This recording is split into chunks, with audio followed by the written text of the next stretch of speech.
तो इस समय लॉकडाउन पर बड़ी खबर आ रही है। लॉकडाउन 4.0 पर आज शाम 4 बजे तक गाइडलाइंस आ सकती हैं। सूत्रों के मुताबिक लॉकडाउन 4 में स्कूलों और रेस्टोरेंट को छोड़कर ज्यादातर चीजों में छूट मिल सकती है।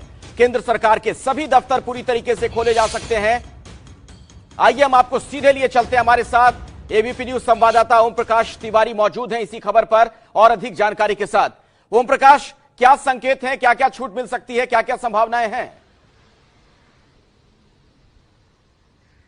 देखिए अखिलेश, मैं आपको बता दूं कि लॉकडाउन 4 के लिए इस समय जो फाइनल लिस्ट है उसको तैयार करने का काम चल रहा है और अब से थोड़ी देर बाद केंद्रीय गृह सचिव अजय कुमार भल्ला उस पर हस्ताक्षर कर देंगे और उसके बाद संभावना है कि 4 से 5 बजे तक ये लिस्ट जारी कर दी जाएगी। उसके पहले भी हालांकि लिस्ट जारी हो सकती है। लॉकडाउन 4 में सूत्रों के मुताबिक कई अहम चीजों को खुलासा छूट दी जा रही है। जो इसके मुताबिक जो स्कूल हैं, कॉलेज हैं, रेस्टोरेंट हैं और सिनेमा हॉल हैं, इनको संभवतः छूट नहीं दी जाएगी, लेकिन ट्रांसपोर्ट लिमिटेड उसमें चलाया जा सकता है। सबसे एक महत्वपूर्ण बात है कि आज जितने भी सरकारी दफ्तर हैं केंद्र सरकार के, उन सभी को अंदर से सैनिटाइज कराने का काम किया जा रहा है और तमाम जो सरकारी दफ्तर हैं वो सोमवार से खुले मिलेंगे, ऐसी संभावना भी है।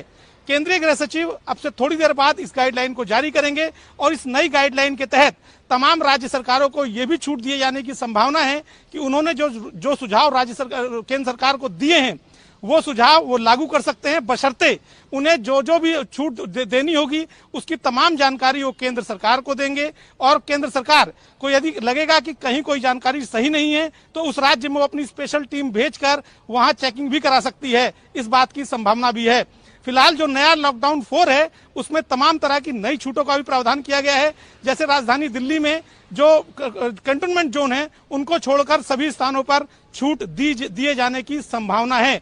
इसी तरह की जो लॉकडाउन 4 की जो गाइडलाइन है इस पर अजय कुमार भल्ला अब से थोड़ी देर बाद हस्ताक्षर कर देंगे और ये गाइडलाइन जारी कर दी जाएगी। अखिलेश, बिल्कुल, गाइडलाइन थोड़ी देर में जारी कर दी जाएगी। एबीपी न्यूज पर हमारे दर्शक ये खबर आगे देखेंगे कि आखिर लॉकडाउन 4 के दौरान आपको किन किन चीजों की छूट रहेगी।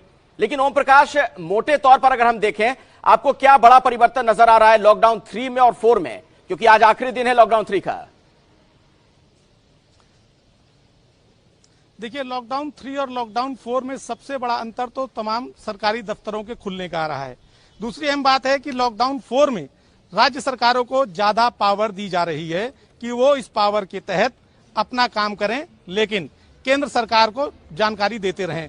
दोनों लॉकडाउन में दोनों लॉकडाउन में केवल एक समानता है कि सोशल डिस्टेंसिंग और मास्क, इससे कंप्रोमाइज किसी भी हालत में नहीं किया जाएगा, बल्कि सरकार लॉकडाउन 4 में इसको और कड़ा करने पर विचार कर रही है। अखिलेश, ओम प्रकाश, मुझे लगता है कुल मिलाकर लॉकडाउन 4 में जो तस्वीर नजर आएगी उसमें एक बड़ी बात यह होगी कि अब हर कोई यह स्वीकार कर चुका है करीब करीब कि आने वाले दिनों में हमें कोरोना वायरस के साथ रहना है, यानी सावधानी बरतते हुए चलना है। यह हो नहीं सकता कि सारी चीजें रुक जाएं, कोरोना की वजह से लोग घर की दहलीज में ही रहे।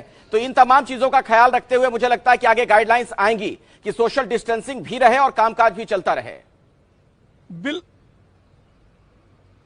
बिल्कुल अखिलेश, और गाइडलाइन 4 जो तैयार की जा रही है सूत्रों के मुताबिक इस बात की पूरी संभावना है कि उसमें स्पष्ट तरीके से यह भी बताया जाएगा कि जो लोकल मार्केट्स हैं वो कैसे खुलेंगे, शॉपिंग कॉम्प्लेक्स और तमाम चीजों पे वहां पर कितने % दुकानें खुलेंगी, राज्य सरकारों को उसमें क्या पावर दी गई है, वो कितने % तक उसमें खोल सकती हैं और कितने % तक उनको क्या क्या करना होगा। यानी तमाम चीजें जो हैं वो एकदम स्पष्ट होंगी। चूंकि केंद्र सरकार की आज एक और कोशिश है अखिलेश कि कोई क्लैरिफिकेशन लॉकडाउन की गाइडलाइन आने के बाद कोई भी क्लैरिफिकेशन फिर से इशू न करना पड़े। यही कारण है कि लॉकडाउन की गाइडलाइन जारी करने में इतनी देरी हो रही है और ये लॉकडाउन की गाइडलाइन जो है अब से थोड़ी देर बाद जारी होने की संभावना है। अखिलेश, चलिए, शुक्रिया ओम प्रकाश तिवारी इस जानकारी के लिए। खबर पर आप नजर बनाकर रखें।